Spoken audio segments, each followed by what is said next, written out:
Welcome to the Darkstream, Voxday, voxday.blogspot.com, and unauthorized.tv. Thanks for tuning in. Been a couple days, and frankly, I haven't streamed much because I haven't had much to say. I've mostly been thinking about the election tomorrow and doing my best to analyze the situation, looking at the final polls, etc., etc. We've been over the polls. We've been over the predictions. Obviously, as I've said, I expect Donald Trump to win re-election. I expect the polls to be proven to be completely wrong, and I think that Trump is going to win with a much larger margin in the Electoral College than he did in 2016. But that's not what we're here to talk about tonight. What we're going to talk about tonight is how to watch the reports and how to understand what's happening and who is actually winning, despite the best efforts of the media to try to keep that from you. And I've mentioned this on the blog. Some of you have probably seen this. I talk about something that I call my swing key system of analysis. And what that stands for is swing state, key county. Because what I learned last time around in 2016, that I was able to correctly ascertain the final winner at 9:43 p.m., hours before it was announced. And I wasn't just stating an opinion, I was absolutely certain that Donald Trump was going to win at that point for a very simple reason. The way that the Democrats' votes are counted is that they predominantly come in states that are contested, in swing states. They tend to come from one or two very large urban counties, and that's where the voter fraud happens. That's where you see frequently this technique that they use of holding back votes. This is how Al Franken won his last election as a senator. They held back some votes, figured out how many they needed, realized that they could produce that many, produced them, and then he ended up winning. That's this goes back to 1960 in Illinois at a bare minimum, may go back even further. And the way that it's played out is most significantly, and this is what I was watching in 2016, is in Broward County. Broward County, Florida is the second largest Democratic supporting county. Broward County is the one in yellow. Miami-Dade is the county in green right below it. And those two counties together represent 27% of the total Democratic vote in the state. Now, what you'll almost always see, and I predict you'll see happen tomorrow, is that Broward will be the last Florida county to report. It's always interesting that it's the last county to report because the Florida Panhandle is an hour after the rest of the state. And yet Broward never reports until the Panhandle vote is in. That's because that's where the fraud happens. And so the reason I was able to successfully calculate that Trump had won Florida is that I looked up on the Broward County site, the direct county site, how many registered voters they had. And once there weren't enough registered voters in the county to make up for the gap that Hillary Clinton had in the rest of the state, the result was mathematically certain. Miami-Dade had already reported. Now, Miami-Dade is larger, but they don't seem to have the same level of corruption that you see in Broward. And Broward is a more strongly Democratic county. It went, as you can see, 66.5% for Clinton versus 31% for Trump, whereas in Miami-Dade, Trump actually got 34%. Not a big difference, but it does show you where the primary difference is. So if you look, and there's something else that we should mention here, that if you look at the registrations, what's kind of fascinating is that in Broward, the Democratic, the new Democratic spacing on the word, registrations is 1% ahead of the Republicans. But what's fascinating is in Miami-Dade, Republicans are actually 5.6% ahead of the Democrats. Now that doesn't mean that Trump is going to win Miami-Dade. He's not. But it does mean that the total number of new voters that are coming in is probably not going to be anywhere nearly enough to make a difference for Trump's lead in the rest of the state. So what this tells us, and the whole point of the key county, is that if the Democrat does not win enough support in that stronghold, he can't win the state.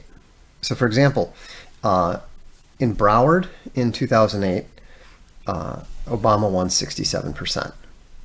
In 2012, Obama won 67.2%. In 2016, when Trump beat Clinton, the Democratic vote dropped down to 66.1%.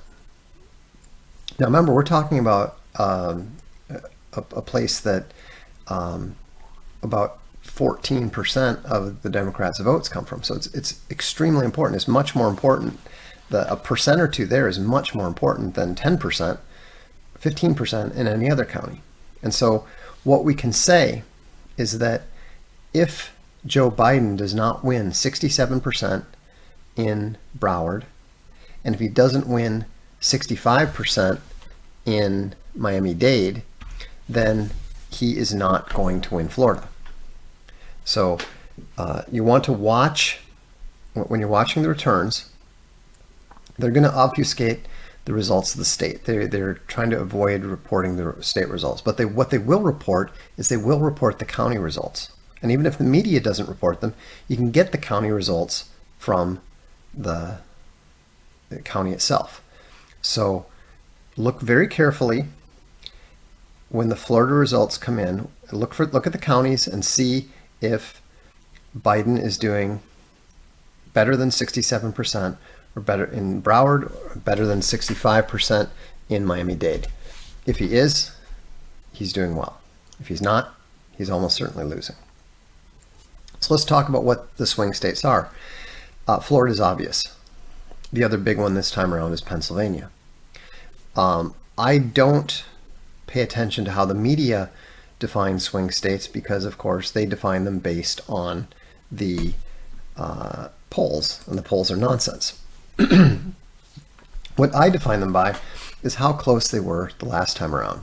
So Florida last time around wasn't actually as close as some of the other states. It was 49.1% for Trump, 47.8% for Hillary Clinton.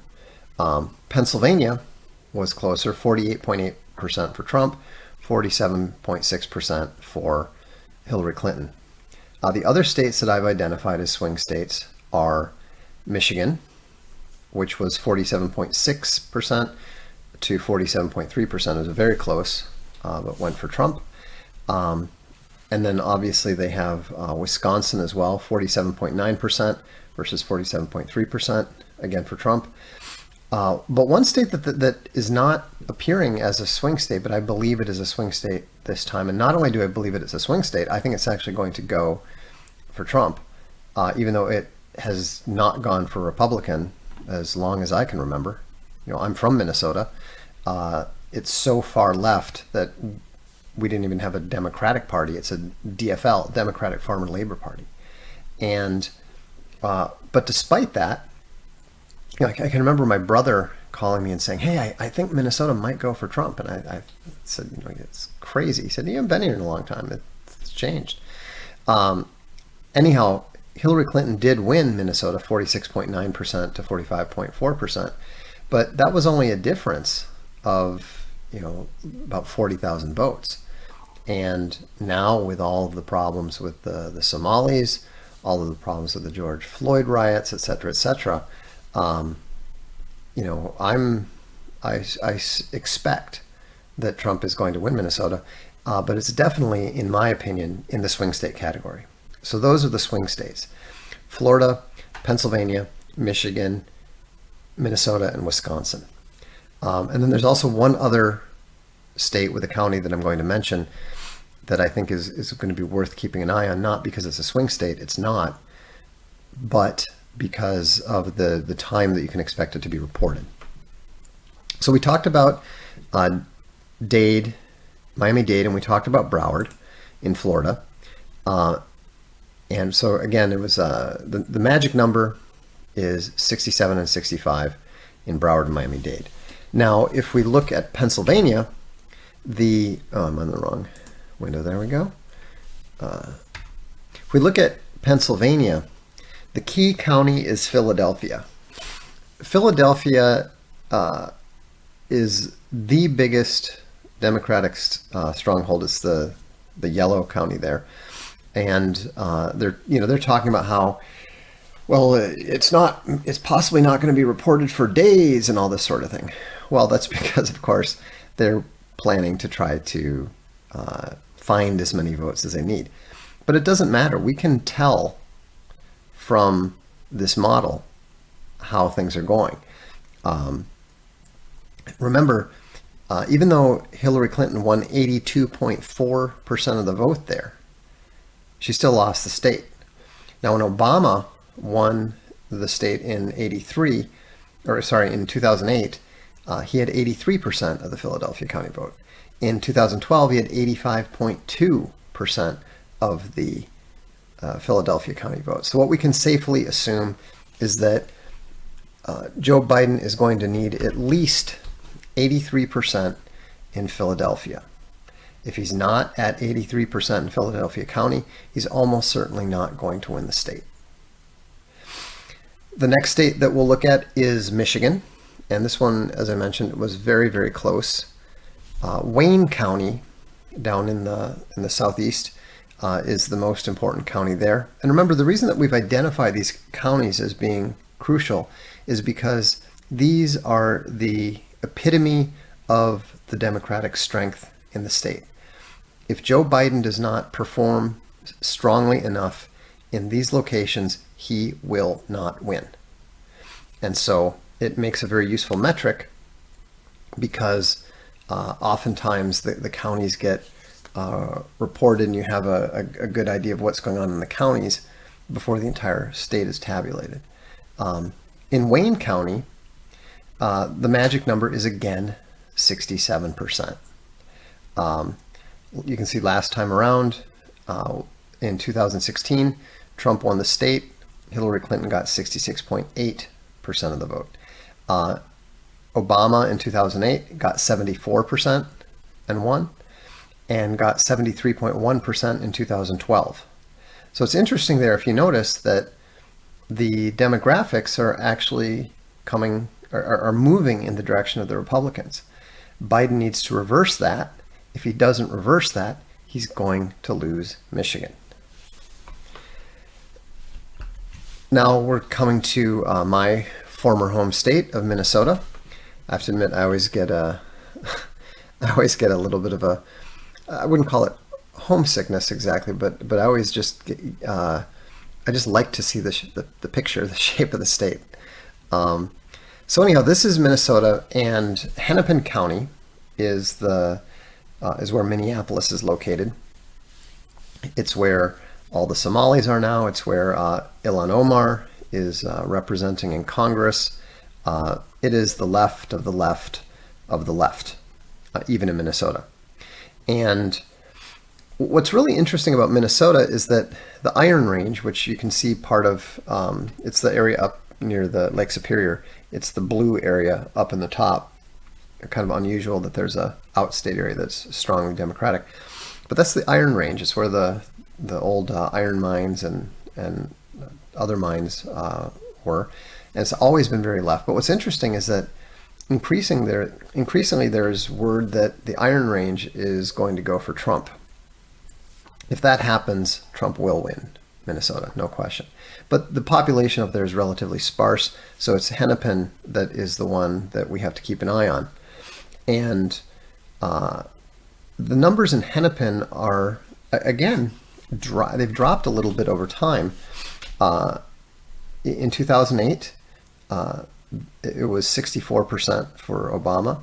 In 2012, it was 62.5% for Obama. And then in 2016, it was 63.1% for Clinton. And all of those were enough to carry the state for Minnesota. So what I believe the magic number to be there, given how close the vote was, is we're probably looking at 62% in Hennepin for Biden to win. If Biden doesn't get 62% in Hennepin County, then the chances are very, very high that Trump will win Minnesota and the Republicans will take Minnesota, which would be a major shock to pretty much everyone. Which takes us to Wisconsin. I almost left Wisconsin out for two reasons. Number one, it's a small state. Not very many electoral college votes, but it was very close, and obviously we want as many solid indicators as we can. What was a little tricky is that there's actually two counties in Wisconsin that you could keep track of, that it might make sense to keep track of. But Milwaukee is about almost half again larger than Dane County. And just in the interest of keeping things reasonably easy to keep track of, I decided just to focus on Milwaukee County. But if you're really interested in focusing on Wisconsin for whatever reason, you probably want to take a look at Dane County as well as Milwaukee. Just like in Florida, we keep an eye on both Broward and Miami-Dade. But Milwaukee County is the primary one here. 66.4% for Clinton in Milwaukee was not enough to hold the state for her, whereas 68% in 2008 and 66.8% in 2012 were enough to help Obama win Wisconsin. So I would, you could say that it might be the magic number might be as low as 66%, but I would put it at 67% just to be safe. Plus, that's the same as in Michigan and Florida, so it's easy to remember. Joe Biden is almost certainly going to need 67% of the vote if he's going to win. And this brings us to the final. So those are all of the swing state key counties, in my opinion. You've got Broward and Miami-Dade in Florida. You've got Philadelphia in Pennsylvania. You've got Wayne in Michigan. You've got Hennepin in Minnesota. And you've got Milwaukee, and if you like, Dane in Wisconsin. So what's this last county, and why did I pick it? Well, one of the problems that we have is that these are all very large urban counties. And because they're often holding votes back and waiting to report, they're not going to produce the reliable numbers, the final numbers, as early as we might like. And we might have to wait a while before we know what happens in Miami-Dade. Philadelphia, they're saying they're going to take days to report. Hennepin and Wayne and Milwaukee are all in the central time zone. So they're going to be at least an hour later than anything on the East Coast. So what I was looking for is something from a county in a competitive state a county that represented a Democratic stronghold in the state, but was not necessarily a giant urban county. I mean, obviously it was going to be somewhat urban, but hopefully something that would be a version in miniature of what these other counties are, because it might give us an accurate picture of what's happening. And I looked at Virginia. Virginia has been considered a swing state in the past, but I wanted a state that actually went for Trump, because what we're looking for is to see how strong the Biden vote actually is versus what the polls are telling it it's going to be. And so I ended up choosing North Carolina, which the media considers to be a swing state. I don't. I think I'm quite confident that it's going to go for Trump. But Mecklenburg County in North Carolina is nearly as strong for Hillary Clinton as Broward. In fact, it's the 2016 results are almost exactly the same as Miami-Dade, 63.3%. But the advantage is it's on the East Coast time. It's got fewer than 500,000 residents, so it's not quite as big. It's not quite as urban, and nobody's paying any attention to Mecklenburg. It's Broward and Philadelphia. These are places where there's a tremendous amount of scrutiny, a tremendous amount of media scrutiny and stuff. And so naturally, they're not going to necessarily tell you what's going on there as quickly. Mecklenburg, there's no reason for them to not tell you how things are going. Plus, it has an interesting pattern in that it's actually gravitating more Democratic over the last 3 elections, unlike some of the others. So Hillary Clinton won with 63.3%, but lost the state. So that's worth noting. Obama won the state with 62%, and then lost the state with 60.8%.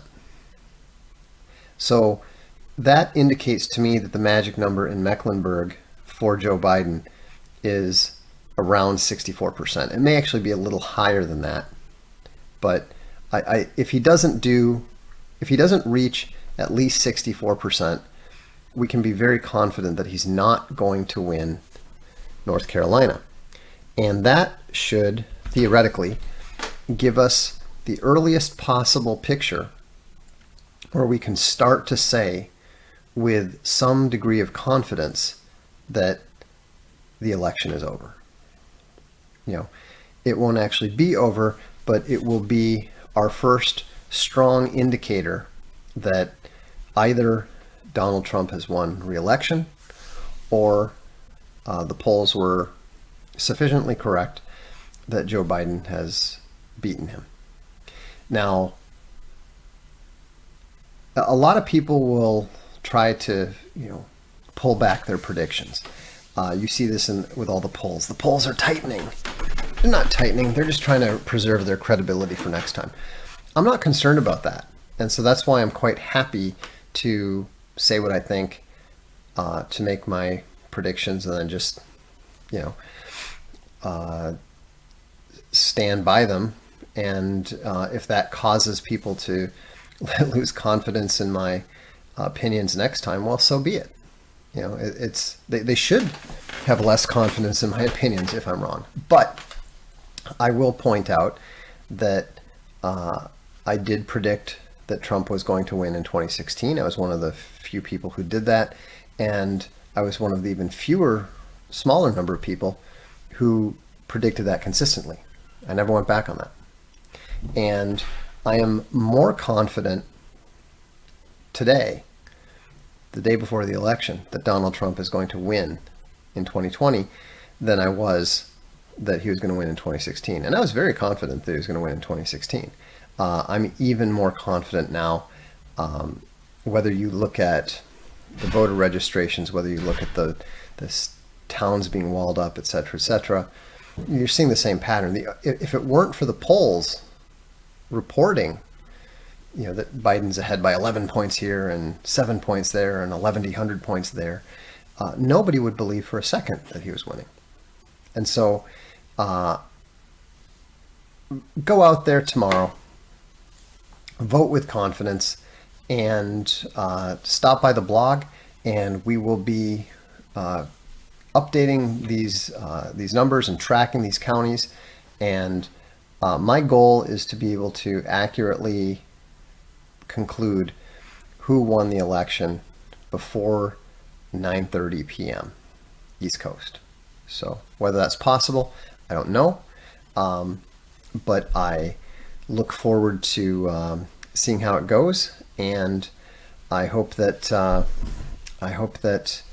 the next 4 years will be much, much better for the United States than the last 4 years. So happy Trump slide, and we will see you on the blog. I'm Voxday, and this is the Darkstream. And that didn't work, but we'll try it again.